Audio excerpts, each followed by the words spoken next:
Hi hello viewers, నేను మీ MSR. ఈరోజు ప్రధాన పత్రికల్లోని ప్రధాన అంశాలు మీకోసం. జూన్ 25 నుంచి సర్ తెలంగాణ సహా 16 రాష్ట్రాల్లో మూడో దశ షెడ్యూల్ విడుదల చేసిన సిఇఓ. అక్టోబర్ 1 అర్హత తేదీగా ఓటర్ జాబితా సవరణ. జూన్ 25 నుంచి జూలై 24 వరకు ఇంటింటి సర్వే. జూలై 24 లోపు పోలింగ్ కేంద్రాల పునర్వ్యవస్థీకరణ. జూలై 31న ముసాయిదా ఓటర్ జాబితా ప్రకటన. ఆగస్టు 30 వరకు అభ్యంతరాల స్వీకరణ. అక్టోబర్ 1న తుది ఓటర్ జాబితా ప్రచురణ. దోపిడీకి యాప్. కరీంనగర్ నగల దుకాణం లూటీకి 6 నెలలుగా రెక్కి ది గోల్డెన్ దీప్ ముఠా పనిగా గుర్తించిన పోలీసులు. ఒకరికొకరు పరిచయం లేని వ్యక్తులు కలిసి దోపిడీ. జైలు నుంచే కథ నడిపించిన సూత్రధారి. 2 ముఠా సభ్యుల సహకరించిన వ్యక్తి అరెస్టు.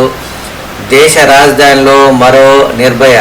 బస్సులో వివాహిత పై గ్యాంగ్ రేప్. నిందితుడైన డ్రైవర్ కండక్టర్ అరెస్టు. అప్రకటిత చమురు సంక్షోభం. ఈసారి కొరత కాదు, ఏకంగా బంద్.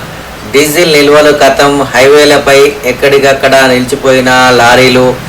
ఇంధన వినియోగం తగ్గేలా ఇకపై రాష్ట్ర ప్రభుత్వాలే కార్యాచరణ. ప్రధాని మోడీ పిలుపు. పూర్తిగా అమల్లోకి రాకముందే తీవ్రమవుతున్న కొరత. ఇక ఆదివారం పెట్రోల్ బంకులు మూతపడతాయని ప్రచారం. ఇప్పటికే ఇదే ప్రతిపాదన చేసిన భారత్ పెట్రోలియం డీలర్ల కన్సార్టియం.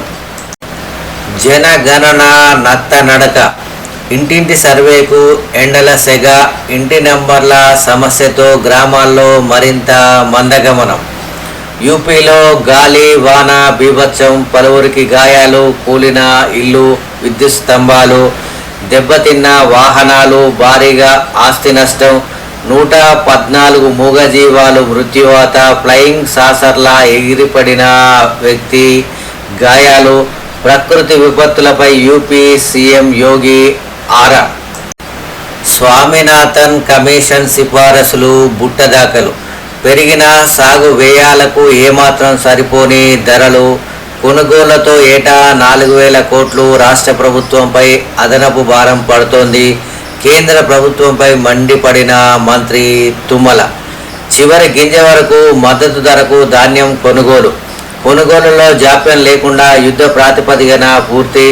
ధాన్యాన్ని రైస్ మిల్లులకు తరలించేలా లారీల సంఖ్య పెంచాలి. రాష్ట్ర మంత్రులు కోమటిరెడ్డి వెంకటరెడ్డి, ఉత్తమ్ కుమార్ రెడ్డి. ధాన్యం కొనుగోలు కేంద్రాన్ని పరిశీలించిన మంత్రులు కోమటిరెడ్డి, ఉత్తమ్, అడ్లూరి లక్ష్మణ్.